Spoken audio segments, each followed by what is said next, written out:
So, welcome to the third consecutive Just Me podcast. This isn't happening through any fault of my own, but I feel like this must be sort of a sign that this is a positive thing to introduce into the framework of my podcast, is just some solo episodes. I do have some guests coming up, but for whatever reason, no one seems to have been present for this block. I've had a few cancellations. So, it's me, and in the spirit of consistency, which is not my forte. I'm not what I would call a consistent person. I am consistently inconsistent. I would like to release something each Friday for you as a podcast. So the topic of this one, I think, although I suppose as I talk I will solidify it further, but I just wanted to talk around, not sort of about, but kind of around the ideas of purpose and feeling fulfilled on this planet. I talked about myself a lot in the last one and how I'm kind of dealing with this transition from being what felt like in a very purposeful existence to one that doesn't have so much structure and is feeling a little bit purposeless. And after I released it, I reflected that I had kind of missed the whole obvious purpose of my life right now. Not that I forgot about it, but I was focused more on career purpose. But I definitely feel purposeful in, the raising of my children. And that for me right now seems to be my most important purpose. So I went to this memorial for my friend this weekend. He died in December, but because of COVID and one of the facilitators becoming sick, or the actual organizer becoming sick, it was postponed until this last weekend. And I've just found this sort of like renewed sense of hopefulness that I haven't felt in a long time, to be honest. I feel so much more excited about what the future holds, and not just with respect to my purpose as a mother, which I feel is a very important purpose. I've always felt a little bit pulled in many directions, though, because I do feel purposeful in so many different things, like in coaching people and in making music and performing and recording and making videos and making quote memes and things like that. I feel I enjoy doing a lot of things, and this podcast is one of them. So I really love this podcast because it gives me a platform to share other voices and to interact with them and ultimately learn a lot. So one of the messages that I got from returning from this memorial, which was, again, I'm not going to talk about the actual thing because I feel like that's sort of a sacred space that existed, and I'm going to let it be its own thing. But just the sense of showing up in a space that is dedicated to the honoring of one person's life is very special. If you can imagine sort of, who would show up at your memorial and what they would say about you, it gives you kind of the ability to reverse engineer, if you will, your life. Like, what would you want people to say about you? What would you want people to notice? How would you have wanted to affect and touch people's lives? Ultimately, I feel like people are going to talk about the positive aspects of your being at a memorial. And I think so long as you have shared more positive, that's not to say cheery, but like, maybe positive's the wrong word, more productive or more, I'll come up with it, aspects of your life, as long as that sort of outweighs, the ways in which you pissed people off, or the ways in which, you were this or that, or, the other thing. I feel like we tend to forget about the small, things that annoyed us about the people who depart, because ultimately they never mattered anyway. I feel like all the people in my life, at least, are mostly wonderful, with their small quirks. And why wouldn't you talk about the wonderful aspects of someone's nature? I think that's pretty normal, and that's a pretty, wonderful focus. So, when you think about your life, I guess I'm posing this to you. What would you want people to remember about you? And then you can think about the things that inspire you and that you want to accomplish and that you want to start doing, and the ways that you want to be. It's not even so much about, in fact, it's not at all about the things that you produce. It's about the ways that you are. One of the things that struck me so much about what people said about my friend was that he was so able to be present with people that you really felt like you were the only person in the room when you were talking with him. And that presence was so much more meaningful than anything that he could have done or produced or given, right? I personally love the idea of leaving a physical legacy. That's one of the reasons that I love recording.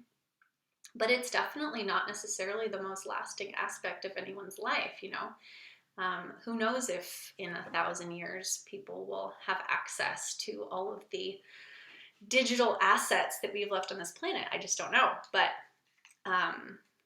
it's definitely true that the energetic imprint that you leave is indestructible. Because whether somebody realizes that it came from you or not, it's like the butterfly wing that sets off, what is it, like the tornado on the other side of the world. Everything affects everything else. And when you lead a life that is imbued with this sense of cherishing other people, caring for them, being kind, practicing, presence with them, then you have led a good life, and people are likely to remember that about you. I'm sure that there are countless, hundreds, thousands of people that encountered Joshua on a daily basis who had no idea what his name was or what his profession was or whatever, that he positively impacted. I would like to think that that is true about me, and I would invite you to reflect on whether that's the sort of impression that you leave when you go to the supermarket or when you go to a furniture store or an amusement park, whether the encounters that you're having with people are leaving nice feeling imprints, because I think ultimately that is our most wonderful legacy. That is the legacy that I would like to leave behind. So in terms of purpose, I was listening to this TED Talk about how we should be focusing more on wellness and less on purpose. I think that the idea of, purpose tends to be, which is why I sort of forgot to mention, or in the context of that, my role, my purpose as a parent, because I think that the question of purpose tends to be more in terms of career and how we make money, which is interesting because I think that's I remember Billy, hi Billy, I remember Billy commenting on my cult podcast on YouTube that capitalism was the biggest cult. And when you think about how we all tend to, in subtle and sometimes not very subtle ways, measure our worth by the amount of revenue that we bring in, right? I think this is a particularly male concept that women definitely get imprinted with, but it seems to be more sort of a yang,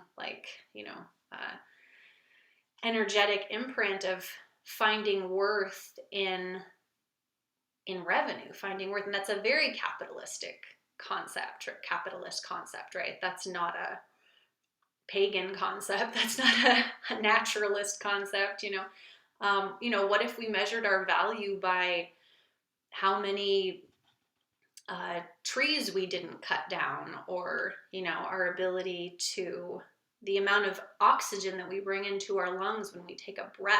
It's very hard to imagine that as being a useful metric, because that's just not how our world is structured. But that doesn't mean that we can't have those metrics for ourselves. So I remember somebody asking me when I was going through a coaching program a few years ago, what was the word she used? I can't remember, but let's call it principles. What the principles that I lived by were. And were they somebody else's, or were they ones that I had determined for myself? And at the time, they were somebody else's. This was around the time when I was starting to question a lot of the practices that I was doing within the context of the cult that I was in. And I was starting to realize that a lot of the things that I believed weren't really serving me in terms of where I wanted to go. They had served me pretty well for growing into who I was up until then, but I needed to expand past that, and the confines that I had created for myself, these belief systems that were applauded by this cult that I was part of, were not allowing me to grow beyond the person that I had become. So I'd reached this sort of, I guess, like you could think of it as like this chick in an egg. I had to push beyond the shell in order to spread my wings. Oh, what a nice analogy. In order to spread my wings and, discover other aspects of myself. And so for that, I had to become very brave and decide that I was going to expire some of the concepts that I held to be truth. And I mean, in saying that, it sounds like, okay, no big deal. Obviously that was for the best, but when you consider some of the beliefs that you hold to be, dear, and deciding to rearrange them, it's actually quite a scary concept. It feels sort of like jumping off of a cliff, because you don't really know what's on the other side of that. And if you believe that those principles have been keeping you safe and have been the right thing for a while, as opposed to the things that you want to explore, that's really daunting. Like, just for example, deciding to not wear a head covering, for example. That was a very tricky thing for me, because I had all these beliefs about why I did it that were positive, and that that gave me a sense of purpose and gave me a sense of identity. And my belief about not wearing it was that, my pineal gland would shrink. I wouldn't be able to meditate very well. I would be less spiritual. I can't even remember all the things that I believed about it, honestly, because I've just worked hard to shed all the things. But I remember my ex-husband bringing up whether or not we should cover our son's head at one point, and he didn't want to wear his patka, this little boy turban, and my go-to was always well, the child decides. I don't want to enforce. Even when I was in full belief of this ideology, I was not interested in indoctrinating my children. I wanted to see what resonated for them. And that was actually one of the reasons that I was inspired to outgrow this doctrine or collection of doctrines, was because I noticed that it was not received as if it were eternal truth to my children, my children who had just come from this eternal place in my mind, who were so new to the world, who would likely resonate with things that were more like truth. They would be closer to truth than I was, because they hadn't been they hadn't taken on culture and ideas and shame and, all the things that I've appropriated in over the years that we all do, which is why children are so much more joyful than adults, because they have so much less programming and so much less resistance and, so many less stories about why they shouldn't be joyful. And that's not to say that you want to be a child forever. There's a time for everything. But I think that observing my children, and this comes sort of back to my purpose as a parent, maybe, if you're a parent, you can relate to this. My children taught me a lot about what was natural. And they didn't find covering their head very natural feeling. It was like, this... they could get used to it. I think that you can make a child used to pretty much anything, but it wasn't natural. And so that made me go, So, yeah, because it was funny, because you're probably going like, well, why would you think children would think covering their head is natural? That was actually one of the myths, I think, within the cult, was that that's what a child would naturally do, is want to cover their head when they heard scripture. I did not find that to be the case. And anyway, I won't get off into a whole tirade about how estranged Sikhism has, become from its original source and intentions, because I think that it has strayed just as far, maybe slightly less, because it's not as old as, every religion, if you go back to the actual principles of its original teacher. But anyway, so what is interesting about wellness versus purpose, to come back to that, wellness is a focus on your own well-being, your personal well-being, right? And I was talking about joy in the last podcast, and wondering if that could indeed be a purpose, to just find joy. Now, I haven't resolved this completely in my mind, so maybe we'll work it out here.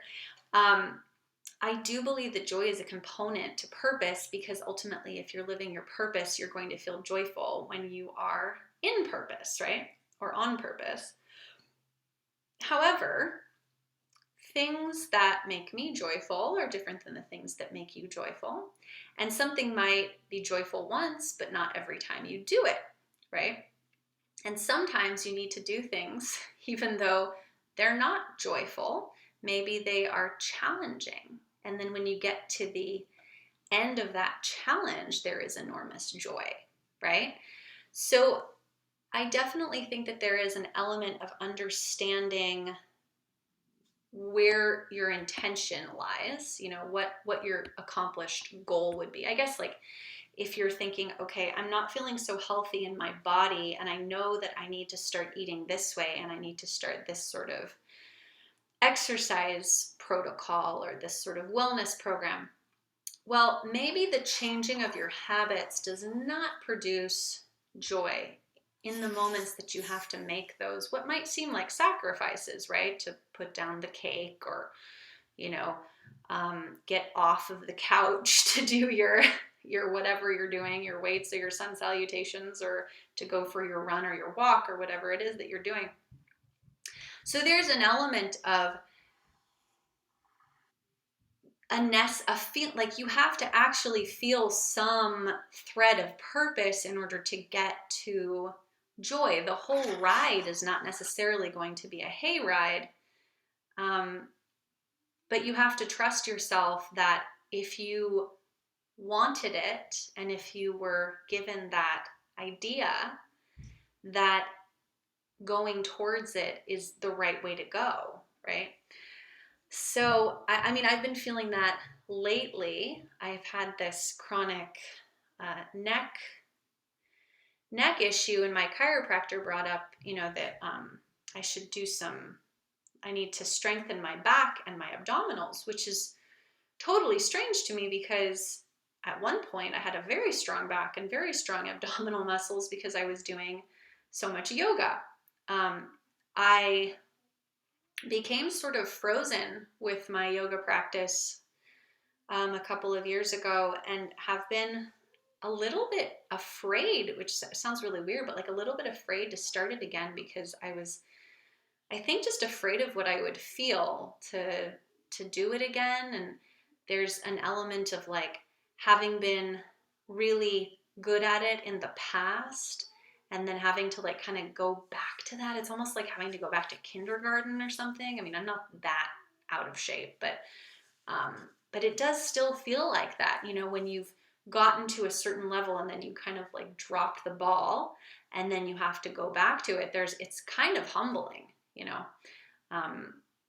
So not sure if you can relate to that, but I'm guessing that that's not uniquely me. So I've had to, you know, kind of change the way I'm eating again, and go back to doing some sort of daily practice because of this shoulder issue. I find that really beautiful. I'm not sure if you notice this in your life too, but sometimes the purpose is to do something, such as start my practice again, because ultimately that's going to be what's best for my well-being. It's a practice that I enjoy, makes me feel good in my body, feel good about myself. I feel more on purpose. Helps me creatively, you know, so I know this about it, but that alone has not been enough of a motivator for me to actually do it in the day. Now, being in pain because I have chronic neck pain, that has been my motivator for getting back into it. So it's sort of, I wish that it weren't this way with me, and please let me know if this happens to you as well, but it's almost like something I have to be able to like solve a problem in order to actually get back to something that just feels good, you know? So it's like, I wasn't motivated for my own sake, you know, from like my own general well-being to start my yoga practice again. But for whatever reason, the fact that I don't want to be in pain, that's a much bigger motivator for me. So for, you know, yeah, it's sort of sad that you have to, that I would, you know, I need to sort of create this big problem for me to get back into doing something that I love. So hopefully in the future, I will just decide to do things because they feel good, and that will be enough of a reason to do them, rather than, you know, having to unwind an issue that I've created for myself. But, you know, at least I'm noticing, at least we notice, right? I feel really grateful that I have actually an ability to notice the differences in my body, and I don't just go like, oh, I must need an aspirin, you know, because not that I'm beyond taking an aspirin. I've had to a few times, but I don't want that to become a chronic thing. Like, there's obviously something else going on here, and I'm so glad that I asked my chiropractor, because I don't have an aspirin. I don't have like a lack of aspirin in my body. That's not the reason why I'm having this pain, right? So, yeah. So he was explaining that like my neck muscles are sort of overcompensating for weakness in my body. Very interesting to me. So yeah, I guess that's kind of all I wanted to share about purpose and about parenthood, I suppose, and finding joy perhaps at the end of challenge. I also kind of wanted to share, and I guess this is a different topic, but since I'm inspired and we're here, the other thing that I wanted to talk about is that I really love the concept of law of attraction. Here we are, we're pivoting. I love the concept of law of attraction, and I do believe in law of attraction. I just noticed that there is a huge misconception about what that looks like, and I think that it stems from a general immaturity on all our parts to think that there is a way that we could manipulate ourselves or reality so that we are only ever feeling good all the time. So let me rephrase that. When I first learned about the law of attraction, it was through The Secret. And in The Secret, it seemed to me like what it was saying was, when you're doing a good job and you've mastered the way that you work in reality, you get all the things that you want. And so, like, sort of by extrapolating that, all the people who have the things that I want must be doing a better job than me, right? Because they have all these things. The millionaires are obviously doing a better job in reality than me. The person who has the car I want is obviously doing a better job in reality than me, as an example. That's a logical fallacy, because having things does not make you happy. You getting $1 million is not going to necessarily be the best thing that ever happens to you. In fact, it could be the worst thing that happens to you. We look at rich people all the time having horrendous life experiences, just as people who are impoverished have horrendous life experiences, just as people who are impoverished have wonderful life experiences, and just as people who are rich have wonderful life experiences, and everybody in between. Nobody is having a good or bad experience solely. There are some needs that need to be met in order for there to be joy, and that is a given. But there is some joy that is happening primarily because of one's outlook on what produces joy, right? So you could have, quote unquote, have it all, but not notice how wonderful it is and only ever be focusing on the next thing. I watched this really interesting Paris Hilton documentary, and for all intents and purposes, it seems like she has it all, right? Materially. But, she even said in the documentary, it was like, it won't be enough until I reach, I can't remember what, it was maybe $1 billion or whatever. But she has so much now and is not happy. So I wonder what leads her to believe that if she has more, she's going to be happier. In reality, having more or not having more makes very little difference. It's appreciating what you have in this moment.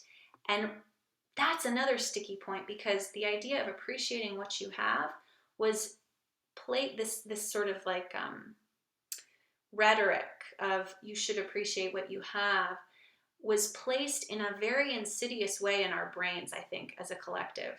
And it was placed in the sense of you should not want more than what you have, which is not what I'm saying. You should not dream.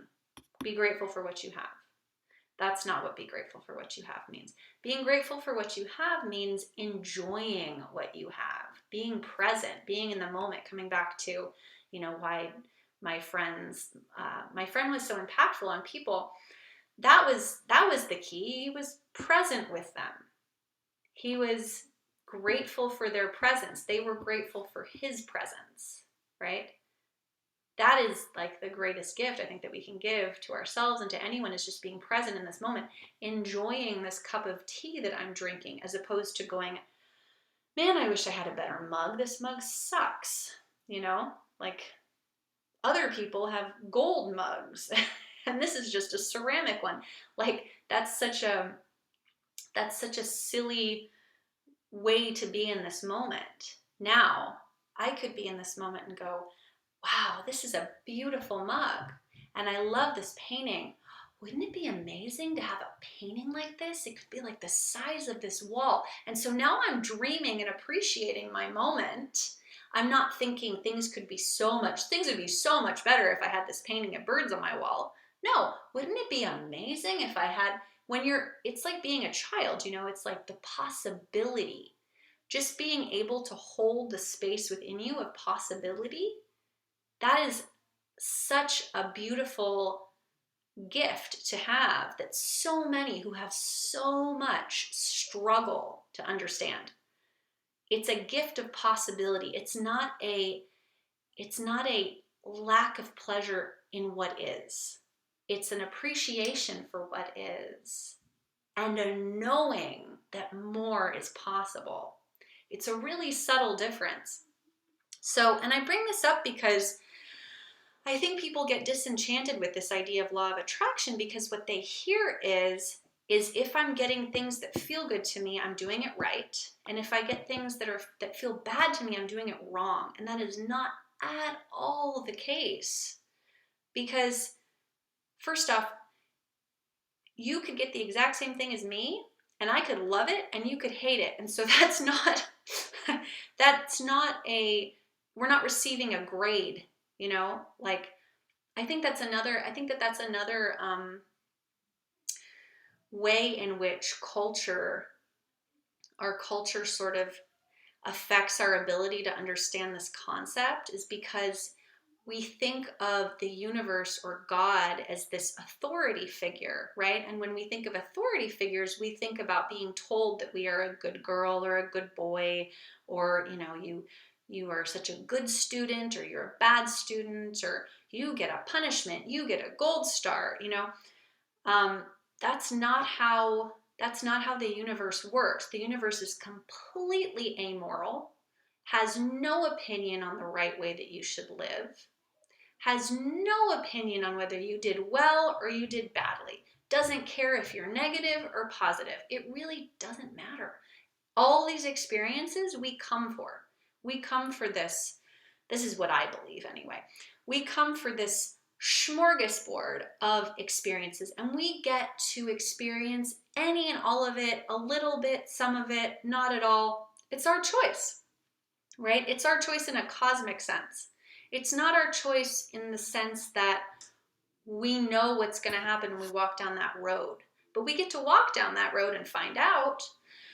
And whatever experience we have matches us in the sense that it matches our greater desire of what we want to experience on this earth. And it might suck. It might feel like awful. It might feel wonderful. Either way, it wasn't because you did a good job or a bad job. It was because you want an experience. You want good things to happen. You want bad things to happen. It's even poor language. You want a variety of experiences.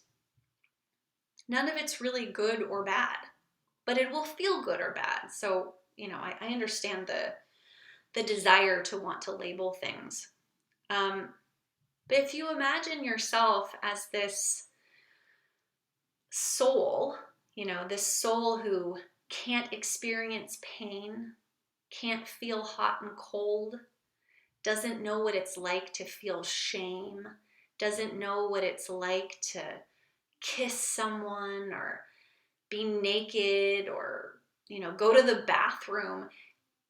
And you think about the desire of that soul to want to experience different things, I think that gives you more of a window into why you might be experiencing the different things that you are.